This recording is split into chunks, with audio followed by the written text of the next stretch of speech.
Ternyata mereka baru tahu kalau Caimin memang sangat serius mau jadi cawapres. Yang mana Imin pertama dia percaya betul bahwa pencalonannya akan memberikan dampak elektoral terhadap PKB. Satu hari sebelum Caimin datang ke acara PAN, malamnya gue ngobrol sama beliau. Wah, gimana itu Jak? Gak akan ke Ganjar gitu. Iya, ya pokoknya ini susah lah katanya.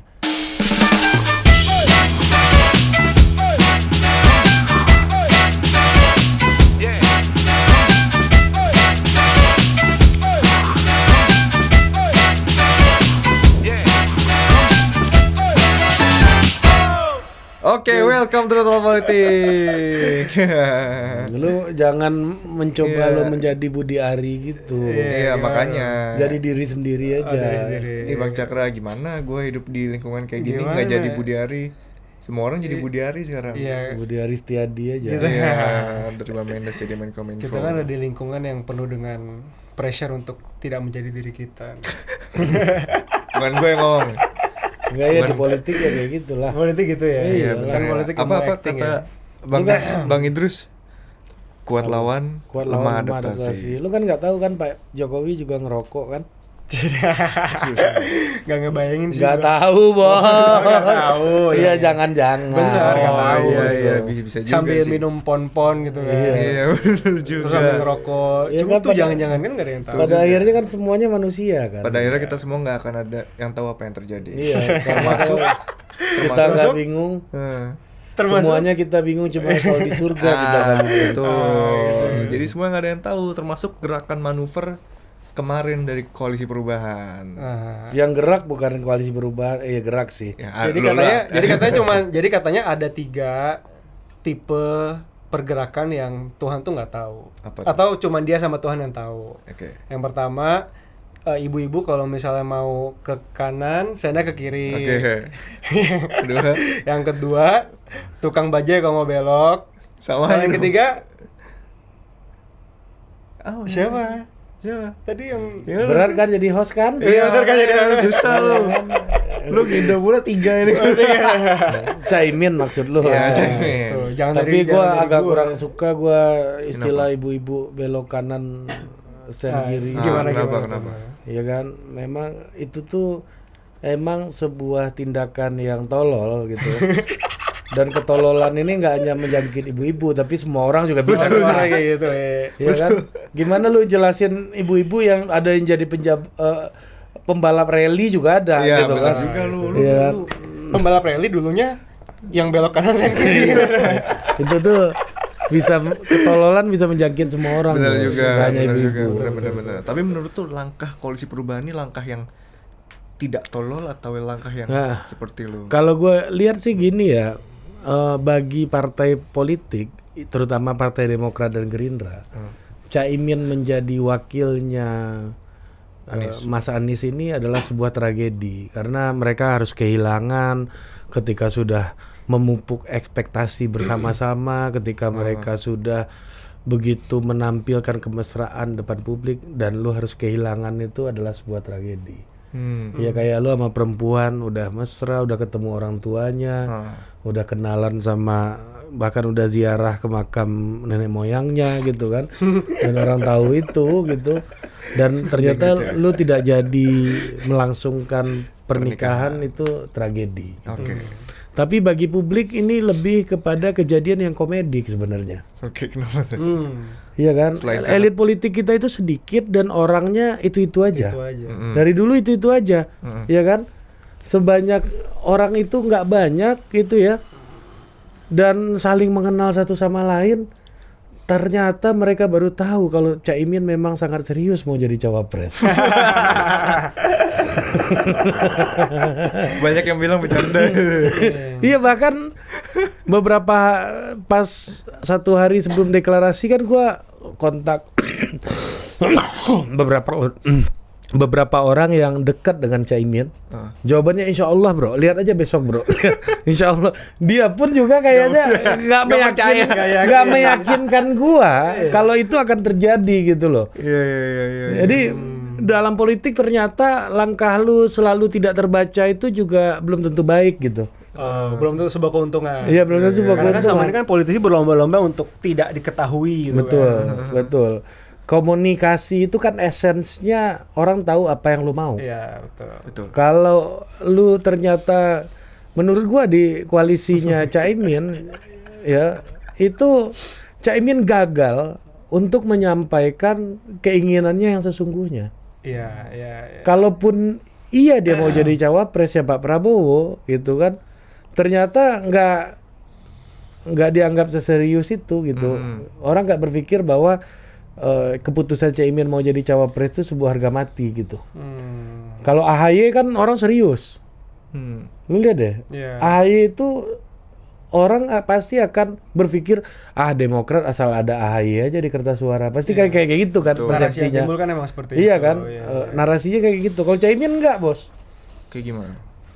Caimin ya paling ntar ikut yang menang. Nah, jadi hari ini gue melihat bahwa ada perubahan imannya Caimin. Dari Iman Imin berubah.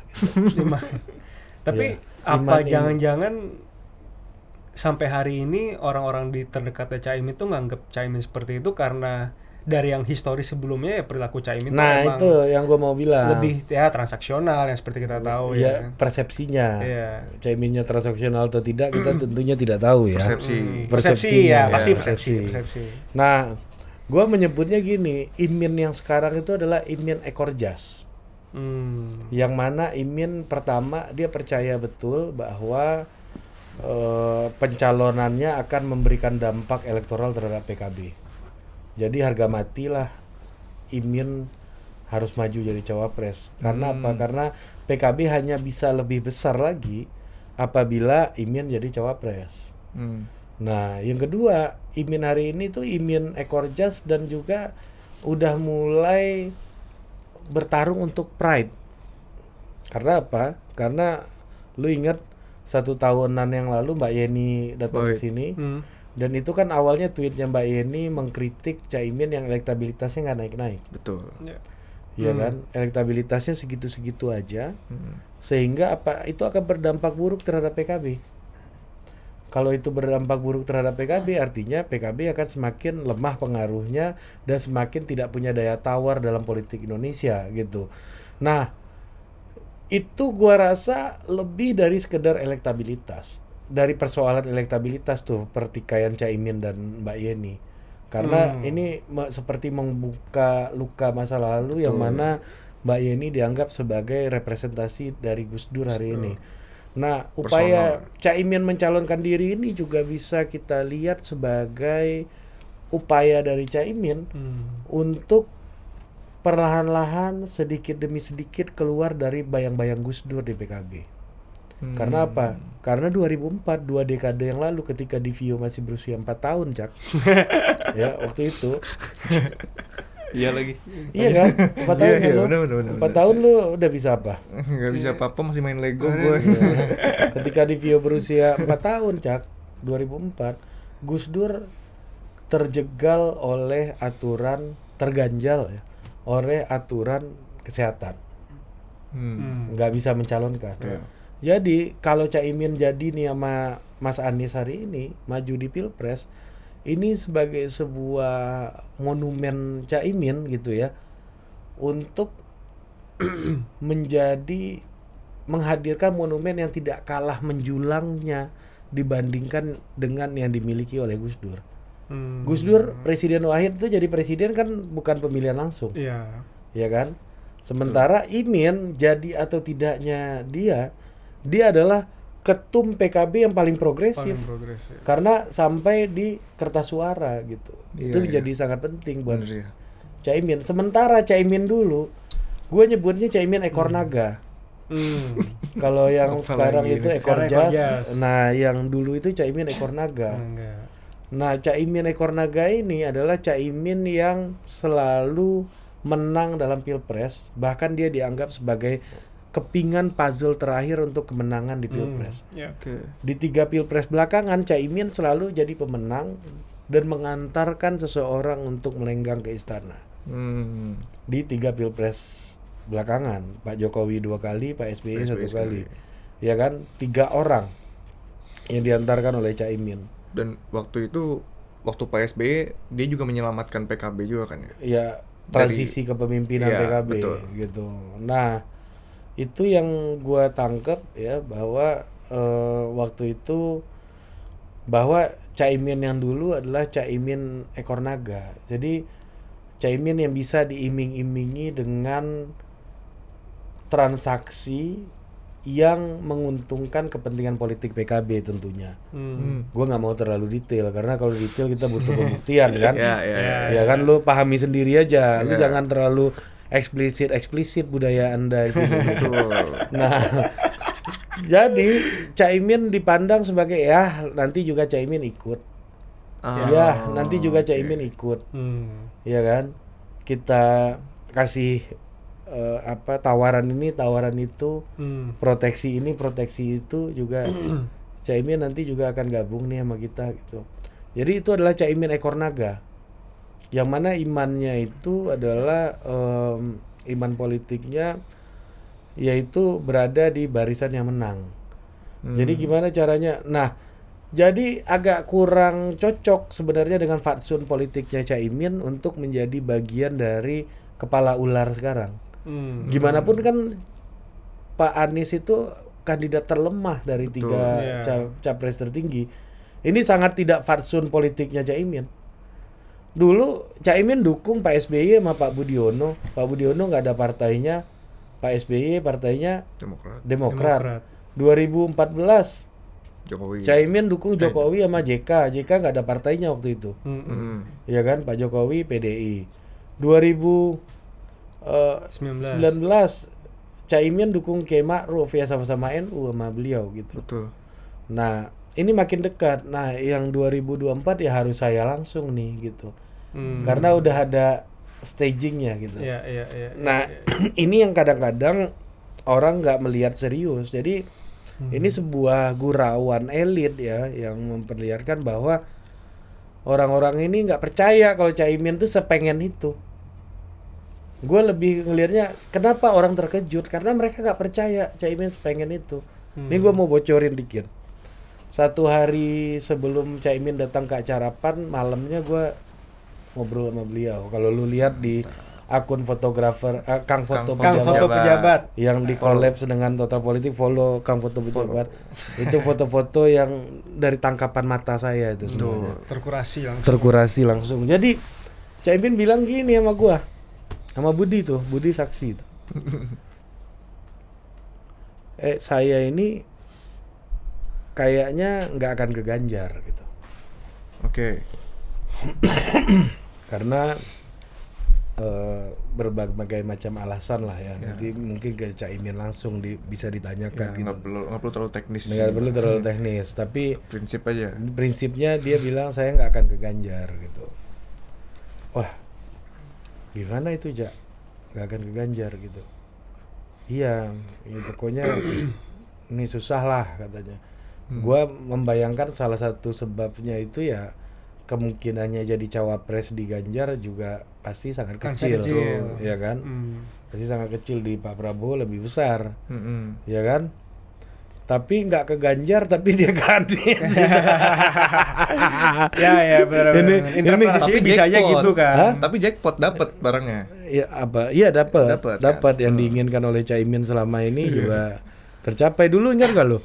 Caimin itu adalah orang pertama yang gue selama pengalaman gue di dalam dunia politik demokrasi elektoral langsung ini, ya dari tahun 2012, satu-satunya orang pertama yang bikin billboard tulisannya cawapres, bos. Nggak ada capresnya. Iya, gue lihat tuh banyak tuh bener-bener. Caimin cawapres 2019. Iya benar juga ya. Nggak ada loh, itu menurut gue inovasi politik yang sangat gila itu. Dan konsisten sampai saat ini. Memang targetnya cawapres gitu. Iya, tapi lu melihat ini Caimin berarti memang punya strategi yang pelan-pelan gitu nggak sih Bang? Kayak ada stage-stage-nya gitu. Dia nggak mau langsung hantam jadi capres segala macam. Ya kalau capres kan memang fakta objektifnya juga udah susah. Iya betul sih. Nah, tapi ada satu pelajaran hikmah dalam demokrasi menurut gua ya. Ya, kalau di politik itu ternyata nggak boleh yakin-yakin amat dan nggak boleh kaget-kagetan, ojo gumunan ini loh, ya kan, ojo Ojo kagetan, gumunan, ojo ya, aleman. ojo dumeh kan. Ya itu benar. Ya kadang-kadang politik Jawa ini pasti kita pelajari mendalam filosofinya karena value-nya itu ini ya kalau kata Bang Hasan Hasbi ini budaya pemenang. Karena pemenang politik kita ya kulturnya itu. Nah, belajar dari Caimin ini ya apa ya, kalau kita pakai filosofi Jawa ini saat ini ya Cak, Div, menurut gua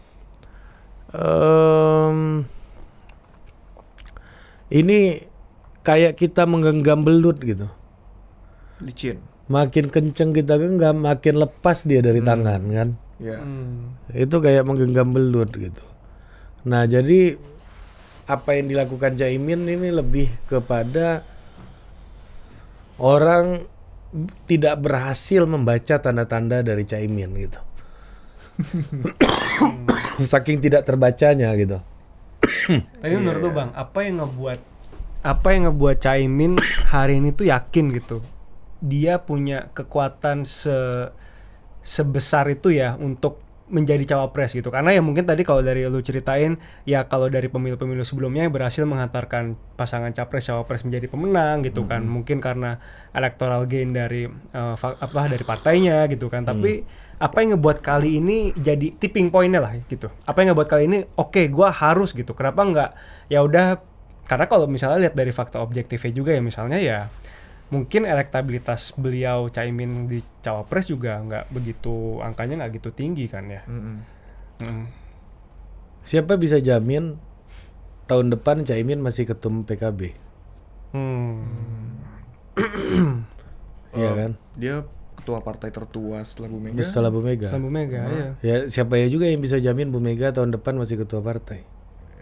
Ini agak hot Nggak take. ada. Nggak ada gitu. Iya kan? Ya, Pak Prabowo pun juga sama. Karena elit-elit politik kita, memang Caimin usianya paling muda di antara ketua partai yang lain kecuali AHY. Itu karena given. Iya sih. Ya, itu lu yang bilang. Oh, yang Saya. nggak ada Dia yang- berusaha lu melawan KSP Iya, Muldoko kan. Ya. Jadi kecuali AHY, Caimin tuh partai parlemen kita dia ketua paling muda loh. Iya Dia kan? masuk DPR paling muda juga ya. Umur 30 tahunan 33 awal tahun. udah wakil ketua DPR. Iya. Gokil. Ya. Jadi Caimin usia biologisnya paling muda. Tapi usia politiknya itu di bawah Bu Mega sedikit, Bos. Betul.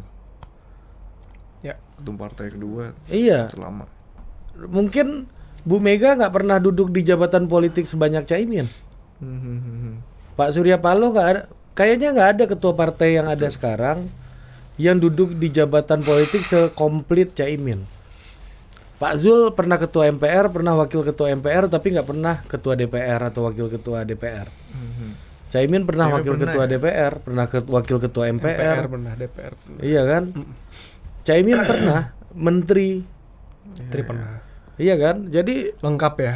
dari antara semua ketua partai, menurut gue yang jabatan politiknya paling lengkap itu Caimin. Saat ini ya wajar menurut gue Caimin mulai melihat ke atas. Betul. Di atas gua kayaknya cuma ada Bu Mega nih sekarang. Lu makin tinggi itu makin gak bisa ngobrol sama orang loh, Bro. Makin susah lu mencari circle yang Frekuensi ini. frekuensinya sama. Nah, itu yang pertama. Yang kedua, ini momentumnya PKB menurut gua. Kenapa gitu? Karena Caimin bisa dengan sangat bebas melakukan eksperimen politik di PKB hari ini. Karena apa? Karena gap di antara pengurusnya itu nggak besar, usianya relatif sama. Lu lihat Mas Huda, Mas Iya, Hasan, Jazilul, ya kan, Gus Jazz, Caimin, tokoh-tokoh utamanya PKB, ya. usianya mirip-mirip. Ini yang sekarang nggak dimiliki oleh partai lain. Demokrat oke, Mas AHY mirip sama Tengku Rizky, ya kan? Sama Herzaki, ya. Herzaki dan lain-lain. Tapi sama Pak SBY kan masih ada, Ya. ya kan? Decision making di Pak SBY. PDI, Pak Hasto, Bu Puan mirip-mirip, tapi kan Bu Mega masih Decision maker. decision making utama dan senior banget. Gerindra juga begitu. Tapi bukannya kalau semakin ada gap itu makin lo gampang eksperimen ya bang? Karena ada Enggak. gua senior. Ya, lu jadi ya bukan eksperimen itu, Div. Lebih komando iya. Tapi kalau di levelnya seumuran lu bisa diskusi lebih terbuka. Kita coba ini aja, Cak. Oh iya, Bro. Boleh juga tuh kita ajar tuh, gitu. Ya, dan itu akhirnya willingness kolektifnya bisa lebih terbentuk Lebih gitu ya. terbentuk. Iya. Nah, jadi gua ngelihat apa ya yang beda nih nuansa pertemuan dengan Caimin dengan Iya. ketum partai lain yang pernah gue temuin ya. Yaitu gap antara si ketum dengan orang yang dipimpinnya nggak begitu jauh. Ini yang membedakan PKB dengan banyak partai lainnya hari ini. Pak Mardiono sama Bang Sandi aja jauh kayaknya. Jauh banget. Iya kan? Ganjar capresnya nih dengan Bu Mega jauh banget. Iya kan? Tuh. Iya ya, ini kayak skema lu sama Bang Budi aja. Iya kan? Iya, coba kalau Budi sama Pak CT. Oh, udah. Pasti dia ngitungnya lebih banyak. Ini, Mas. Untuk ngasih masukan ngitungnya Iya, lebih iya, banyak, iya. untuk ngasih saran ngitung lebih banyak.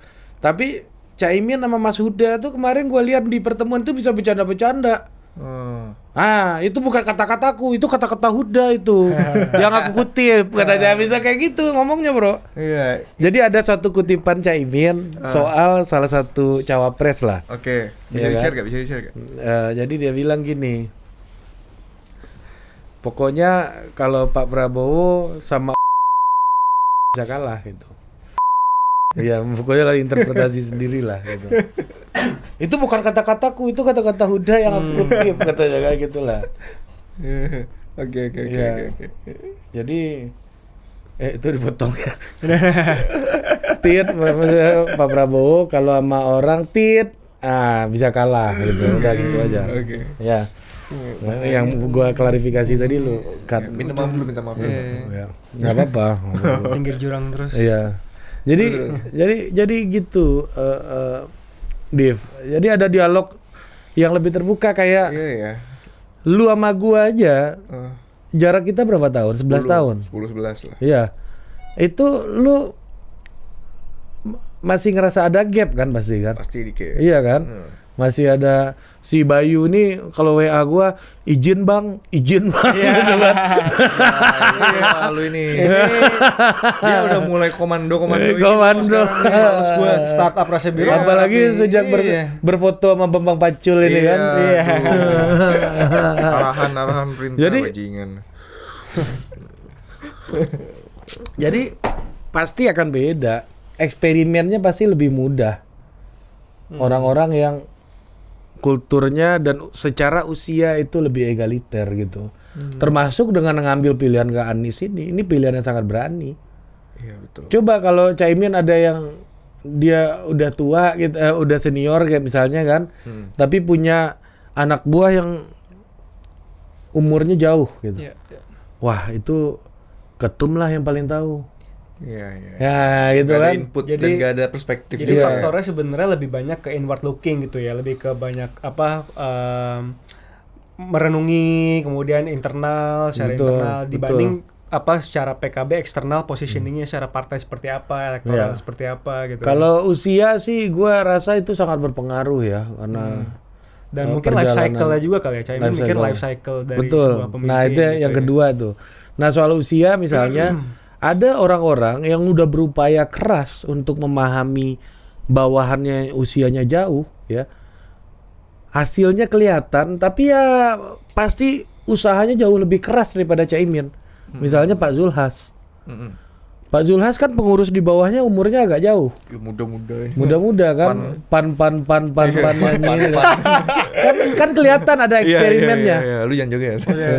Kan kelihatan kan pan ada eksperimennya kan. Iya, Lu lihat kan bahwa secara media mereka oke gitu. Dan itu bentuk eksperimennya kan. Eksperimennya, tapi untuk memahami bisa ke level itu orang kayak Pak Zulkifli Hasan tuh perlu bekerja keras untuk merendahkan dirinya biar setara dengan yang jauh lebih muda. Mana bos suruh joget sama Pak Gitu. Erick Thohir kemarin. Iya.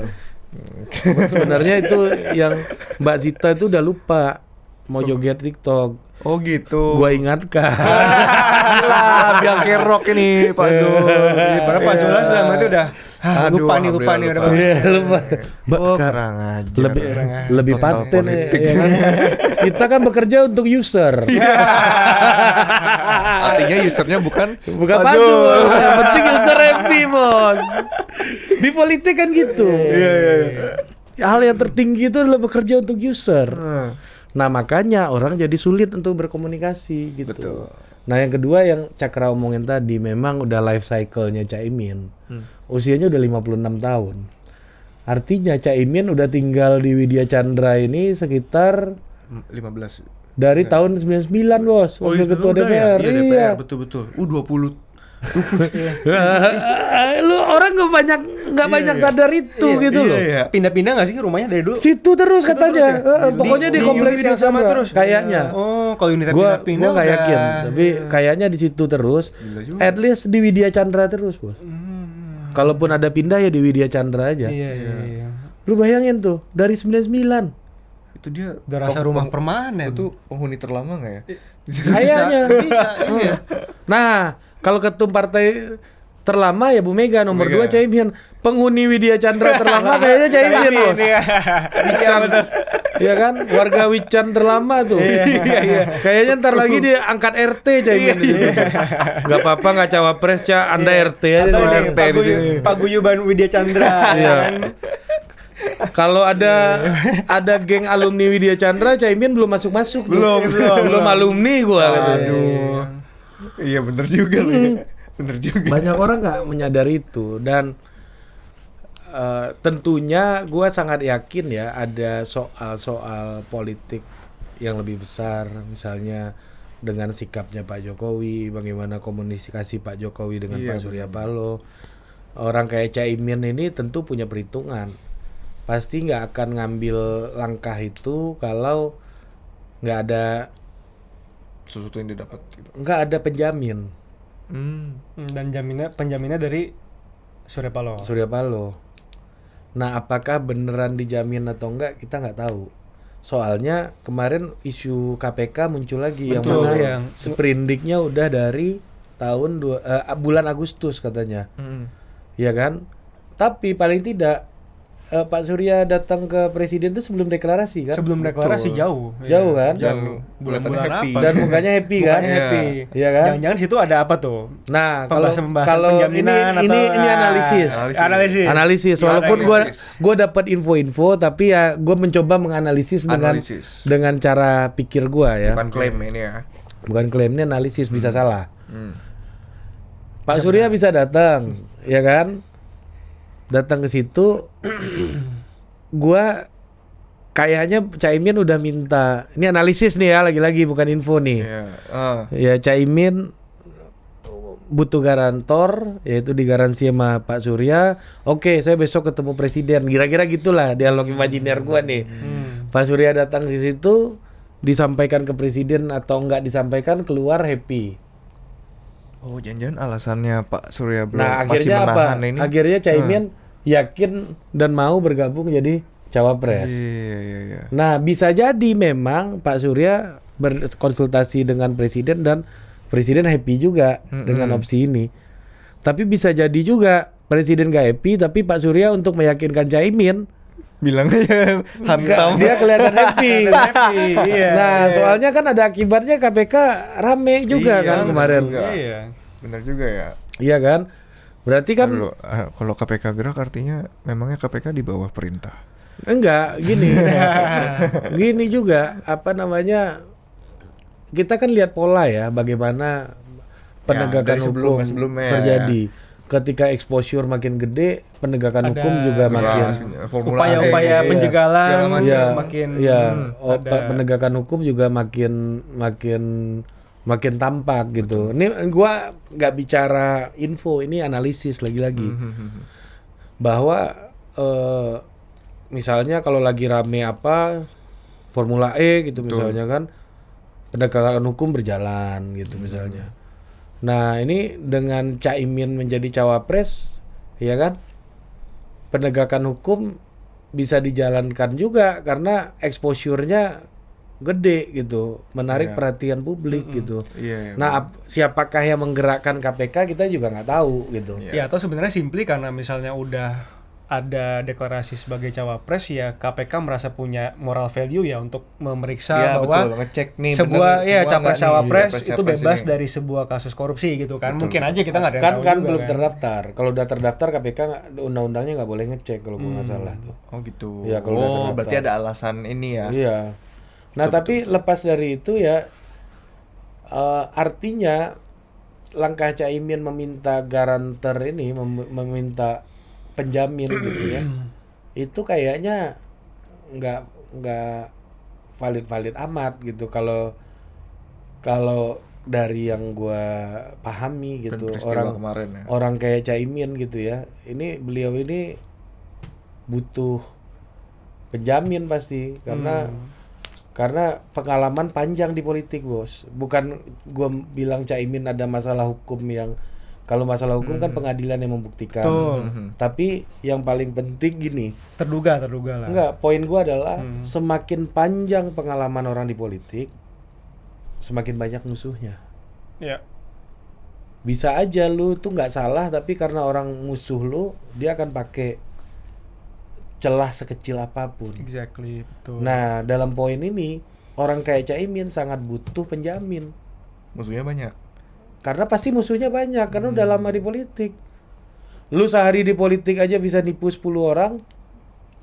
Bener. Oke, menarik. Apalagi Bang. kalau Berarti- udah bertahun-tahun gitu. Iya. Tapi juga yang cinta juga banyak. Iya. Karena udah jutaan orang juga lu tolong gara-gara Iya, jabatan ya lu, kan ini gitu. logika pohon bertumbuh ke atas kan. Iya. Tapi menarik Bang, Juga berarti pohon. pohon jali-jali atau pohon beringin? Jangan.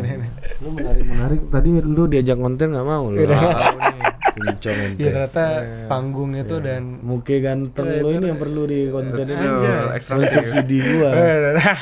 si YP. Tapi menarik Bang, berarti sebenarnya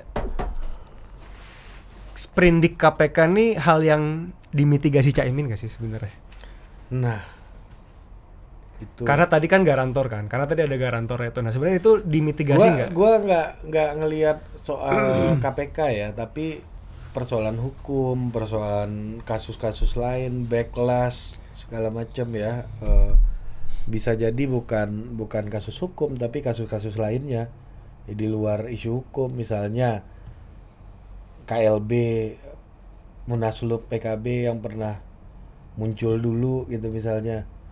Nggak hanya kasus hukum, pada prinsipnya apapun pasti akan digunakan untuk menekan Caimin oleh lawan politiknya. Gue nggak bilang itu presiden atau siapapun, tapi orang yang menjadi musuhnya Caimin, orang yang merasa tidak klop dengan Caimin gitu. Gue lebih melihat ini sebagai kan gimana pun mereka ini semuanya elit. Elit nih aksesnya kan terbuka ke semua. Iya kan? Kalau lu bilang misalnya lembaga A itu dekat sama partai PDI gitu misalnya. Tapi di dalamnya pasti ada juga akses bagi orang Golkar punya satu lembaga tersendiri yang nggak tersentuh gitu misalnya. Ya jadi kan lu kalau melihat sebuah lembaga itu kan nggak tunggal. Ya. Ada fragmentasi dan faksi-faksi juga di dalamnya gitu. Tapi dalam konteks ini sih gue mau bilang bahwa salah satu keunggulan orang yang pengalaman politiknya banyak tentunya dia tahu cara menyelesaikan masalah karena pengalamannya banyak gitu. Ya. Yang kedua, yang seperti yang lu bilang tadi, life cycle, dia akan ditekan oleh life cycle kekurangannya gitu. Dia akan sangat khawatir, kok gua udah selama ini berpolitik baru sampai sini nih. Ya kan? Itu soal life cycle. Dan yang ketiga, yang tidak kalah penting adalah orang yang sudah lama di politik juga semakin banyak beternak musuh pasti. Selain berternak kawan. kawan dan pencinta. Tuh. Jadi nggak cuma lu doang, Dev, generasi lu doang yang ada quarter life crisis. Hancur juga Nah, ini. mungkin di sumuran-sumuran politisi kayak Caimin gitu ya. Iya. Ada juga tuh. Iya betul juga ya. Apa tuh? Rasa- Half life Iya, crisis, half-life crisis 50-an tahun gitu kan. Bener pengen lebih ya. Ya kan ini lagi-lagi ini persepsi. Semuanya persepsi nih. Gua nggak, ya ada informasi yang gua dapet, tapi gua lebih suka menggunakan analisis aja lah. Karena analisis tuh gua yang bertanggung jawab dengan pandangan gua gitu, daripada menggunakan berbagai macam referensi yang mana itu malah membebani orang yang gua kutip. Kalau gua bilang nggak bisa disebutkan namanya gitu misalnya kan, Iya. gua nggak bertanggung jawab juga. Betul. Berlindung dari anonim gitu. Betul. Mending gua bilang ini analisis, terserah lu mau percaya mau enggak ya, Nah, kasih analisis lu juga. Nah bang, berarti nah ini gini. Tapi ini final nggak? Lah langkah Caimin ini final nggak? Gua entah kenapa ya, gua yakin ini final. Final. udah fix Gimana nih, dia? maju. Hmm. Mantap. Caimin udah sampai ke titik yang dia ingin capai. Karena kalau dia mundur lagi, distrust terhadap Caimin makin gede. Makin gede. Iya benar.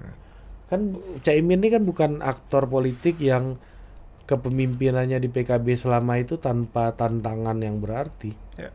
Tantangannya kenceng juga, ada isu Munaslup itu berkali-kali juga Keluarga muncul Gus gitu. Dur ya. Iya, keluarga Gus Dur. Betul. Ini orang yang dibebani dengan banyak persoalan sebenarnya.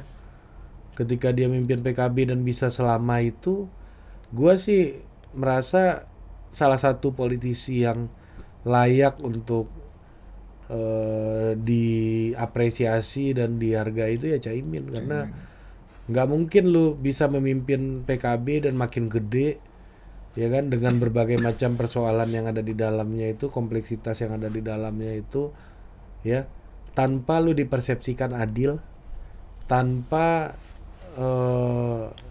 bakat dan kedisiplinan politik. Itu nggak mungkin. Betul. Nggak mungkin, Bos. Kenapa Bu Mega lu mau di luar ini ya, di luar orang-orang di luar PDI gitu, ngata-ngatain Bu Mega dinastik lah, otoriter atau dan lain-lain gitu ya. Kenapa di PDI aman-aman aja? Adil. Karena dipersepsikan adil. Dipersepsikan. Iya, jadi leadership itu adalah sebuah cara untuk mengambil keputusan yang dipersepsikan adil gitu. Jadi gimana caranya? Lu nggak akan mungkin adil. Adil tuh cuma persepsi. Jadi gimana caranya mampu menghadirkan persepsi yang adil? Menurut gua pencalonan Ganjar di PDI itu cara Bu Mega untuk menyampaikan bahwa memunculkan persepsi bahwa dia adil. Karena akar rumput. Karena apa? Karena bagi orang-orang di sekitar dia, ya kan, Ganjar itu adalah kandidat yang sangat diinginkan. Betul. Jadi semuanya menganggap itu adil. Win-win Ya, solution. jadi yang pendukung Mbak Puan pun ya udahlah, mau gimana lagi, Ibu ngomong kayak gitu. Artinya dianggap adil kan? Betul. Gitu. Mereka pun paham lah ya Mereka sama paham. situasinya. Iya. Ya, Dan pula ada justifikasinya kenapa Ganjar dicalonkan juga kan. ya, jadi balik lagi ke soal Caimin gitu. Caimin tuh salah satunya untuk di titik hari ini dia punya kemampuan untuk menjaga bahwa dia adalah seorang pemimpin yang adil. Gitu sih. Gue sih ngelihatnya soal Caimin ini lebih dari sekedar pencapresan gitu. Betul. Ya, dan Ya, apapun yang akan terjadi dengan Caimin gitu ya, ada KPK, ada lain-lain gitu ya ke depan sih, gue sih berharap ya, pasti kita berharap penyelenggaraan hukum akan berjalan dengan seadil-adilnya gitu ya. Tapi juga kita harus melihat Pilpres ini juga sebagai ajang untuk melakukan apa namanya ini, betul yang Cakra bilang tadi, semacam screening, X-ray, bahwa orang kalau udah bertarung, lu udah jangan sebut-sebut lagi, dia udah bersih nih. Betul. Karena udah di screening Iya, ini iya. kan. Iya, Iya. screening, Udah kayak X-ray gitu. HEPA filter air purifier. Udah di filter, Iya. betul. itu bahasanya. Ini boleh sebut nama nih, Bang Jansen, Demokrat. Aku ini mau ngadepin siapapun sekarang berpolitik, ya, selama itu pertarungannya fair, aku nggak takut. Katanya. Emang aku nggak punya uang banyak, iya kata Jansen. Tapi dalam pertarungan politik, aku nggak takut, katanya. Karena apa? Karena di 2019 aku udah mengambil posisi yang berseberangan sama penguasa. Semua kemungkinan terburuk pasti bisa aku hadapi dan aku lolos aja. Artinya aku aman gitu. Iya. Betul, pede lah. PD aman, udah di screening. Jadi gue sih lebih ingin melihat apapun yang dihadapi Caimin tuh dalam rangka membersihkan dia dari berbagai macam tuduhan dan persepsi selama ini. Betul. Ya jadi Kalau nggak terbukti ya sudah. Bener. Nah, salah satu isu yang juga penting sebenarnya bagaimana prosesnya yang begitu cepat antara Mas Anies dan ini Demokrat Bang, analisis gitu. berikutnya nih yang pengen gue tanya ke lu. Apa reaksi kimia kalau kata Bang Hasan dari perkawinan dua zat yang sama bertolak belakang? Iya. Nah, ini berat nih, kopi dulu dia. Ya. Minum kopi, kayak udah ada brand aja. Promo pula KSPSI. PSPSI, Andi Gani Noawea. Terima kasih. Terima kasih. Hidup Andi. buru. Nah, kan. Kita lagi nggak pakai kursinya ya, tapi Ya, di luar. Apa reaksi kimia gimana yang lu maksud, Div? Jadi kan kita paham nih bahwa ya kubu NU dengan kubu PKS lah katakanlah, kan PKS masih di Mas Anies kan sekarang kan, itu antitesa. Antitesa lah, dua kelompok Islam yang secara pemikiran dan secara budaya itu pun bisa kita katakan berbeda. Yang satu perkotaan, satu di desa, yang satu lebih moderat, yang satu konservatif. Nah, itu gimana Bang menurut Bang? Kalau Caimin kita paham lah. Oh iya udah, ini jadi politisi sebenarnya bagus. ya reaksi kimia atau net off-nya lah gitu. Jadi yang masuk dari NU berapa, yang keluar dari PKS berapa gitu kan, atau sebaliknya gitu. Jadi ya net off-nya gitu kan. Ya. Bersihnya berapa sih gitu. Kalau kita lihat secara elektoral kan pemilih NU itu kan nggak paling banyak kan nggak di PKB. Betul. Gerindra sama Golkar. PDIP, Gerindra, Golkar. PDI. Pemilih NU ada tersebar di mana-mana sebenarnya. Nah, kalau menyambungkan antara Caimin dan Mas Anies, kan nih kita bicara, kita nggak boleh menolak yang ideal. Yang ideal kita harus terima dulu. Ini kan upayanya adalah Mas Anies yang dia persepsikan kanan selama ini, ya dapat wakil seorang NU. Sehingga apa? Sehingga image-nya Mas Anies jadi lebih ke tengah. Ternetralisir. Nah, ini tujuannya. Jadi kalau kita bicara wakil presiden, nggak ada wakil presiden yang bisa ngangkat elektabilitas tuh nggak ada. Even Caimin dengan PKB-nya. Nggak ada. Coba Erlangga aja partainya lebih besar, bos. Iya. Emang ketika Erlangga dipasangkan dengan Prabowo atau dengan Ganjar, elektabilitasnya meningkat? Iya benar ya. Eksponensial? Ya enggak lah. Nah, tapi fungsi wakil presiden ini macam-macam. Ada fungsi gerbong. Ketika Jokowi ngambil Kiai Ma'ruf, gerbong NU ke bawah, kangkut waktu itu. Karena memang Kiai Ma'ruf adalah tokoh yang sangat legitimate di NU. Yang kedua, komplementer. dan nggak ada pilihan lain. NU ketika itu. Ketika 2019 kan nggak ada pilihan lain. Iya betul juga. Selain Kiai Ma'ruf. Kalau sekarang kan Pak Caimin maju, mungkin saja dua calon lainnya akan meng-NU-kan wakilnya. Wakilnya orang NU juga. Pecah ini. Walaupun sebagian besar ke Caimin mungkin ya, tapi ke yang lain juga nggak kalah banyak. At least gitu. masyarakat punya alternatif lain, Alternatif. opsi lain. Nah, kalau ini kejadian kayak di 2004. Ya. Bu Mega sama Kiai Hasim, Hasyim terus, Muzadi. Wiranto sama Gus Solah, bapaknya Gus Ipang Wahid, Ya. ya kan? Ada 2 NU, SBY JK waktu itu, Iya. ketika Dan Livio masih berusia 4 tahun, Iya. ya kan?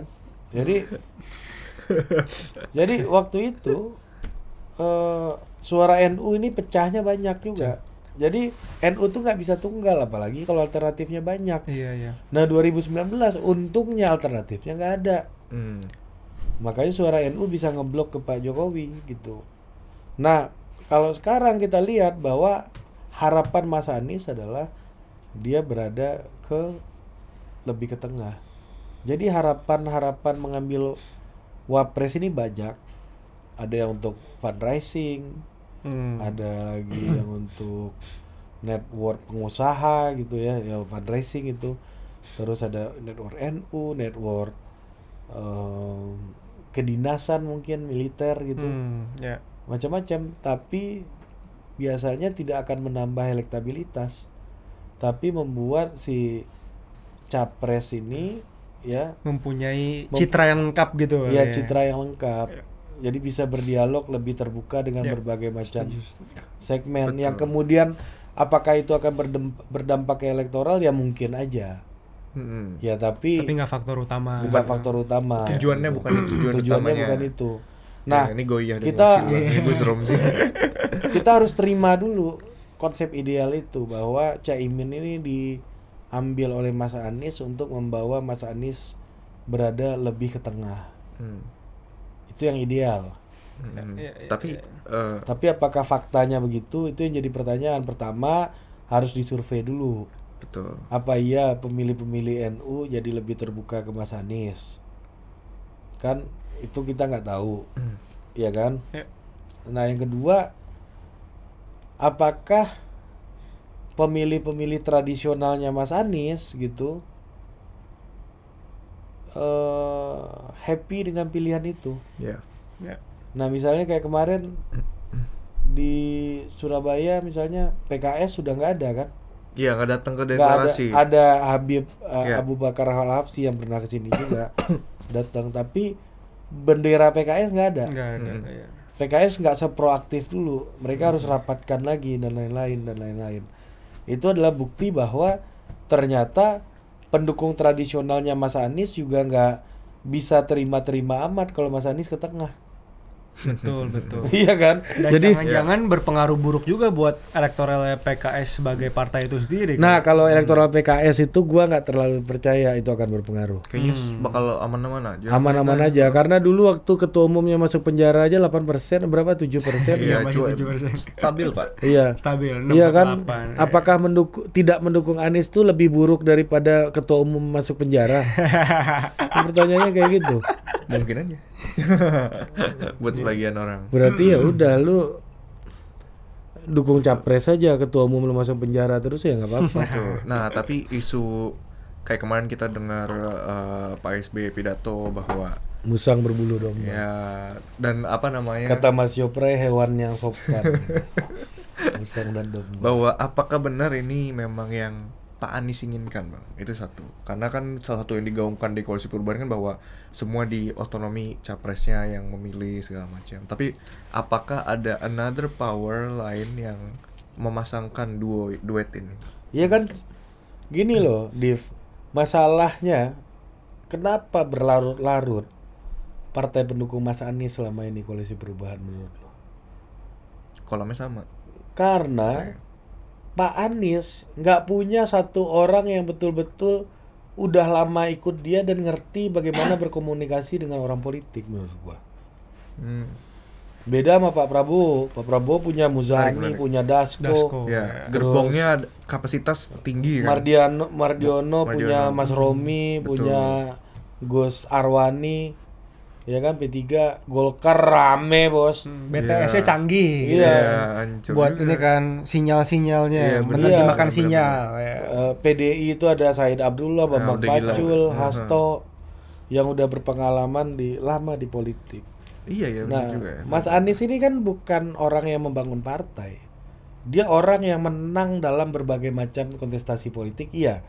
Dia dukung Pak Jokowi menang, maju Pilgub DKI menang, iya. Karena apa? Karena ya dia bukan orang yang tumbuh di parpol. Sehingga apa? Ketika lu ikut pemilu, lu akan ketemu dengan best campaigner yang ada di seluruh Indonesia. Ketika lu ikut pemilu, ketika lu bangun bisnis, lu akan ketemu dengan banyak ahli-ahli manajemen, ahli-ahli keuangan, ahli-ahli finance yang terbaik, ahli bisnis yang terbaik di Indonesia. Tapi ketika lu bangun partai politik, lu akan punya banyak politician yang jago. Kalau lu campaign, belum tentu itu politician yang jago. Yeah. Nah, jadi salah satu hambatan komunikasinya Mas Anies adalah dia nggak punya orang yang betul-betul bisa menggalang komunikasi itu, tim 8 itu. Iya kan? Nah, akhirnya Caimin ini berhasil karena apa? Karena kalau pengakuannya Pak Surya Paloh yang nelpon kan? Iya kan? Jadi Pak Surya Paloh mengambil tindakan yang efektif gitu karena beliau orang politik. Dia tahu cara ngomong sama Caimin. Ada juga kandidat-kandidat lain yang nggak tahu cara ngomong sama orang politik, ya ininya kacau semuanya juga ada. Nah, disinilah gue melihat bahwa ini bukan soal mau atau tidak mau, tapi maju atau tidak maju. Benar. Maju atau tidak maju, karena dengan Demokrat itu jauh lebih berisiko untuk pencalonnya Mas Anies. Kalau tiba-tiba PKS nggak terima gimana? Udah bubar. Atau ambil ya netral, dua-duanya cabut gimana? Bubar pula. Tapi bubar juga. Caimin, PKB udah cukup pas, gitu loh. Dan lebih mudah dikontrol juga kan? Nah itu gua nggak tahu. Mungkin juga. At least cuma satu entity aja ya kan. Iya, at least cuma satu entity. Iya itu. Lebih mudah dikontrolnya dalam konteks nggak banyak kepala. Nggak banyak kepala, nggak banyak permintaan. Lu tinggal deal sama satu orang aja. Satu pintu. Satu pintu. Apa istilahnya? PTSP. Nah, bukan lebih mudah dikontrol, lebih mudah dikomunikasikan. Pelayanannya lebih terintegrasi. Jadi gue ngelihatnya saya kayak gitu ya. Dalam politik itu nggak ada keputusan yang berdiri tunggal, tuh nggak ada.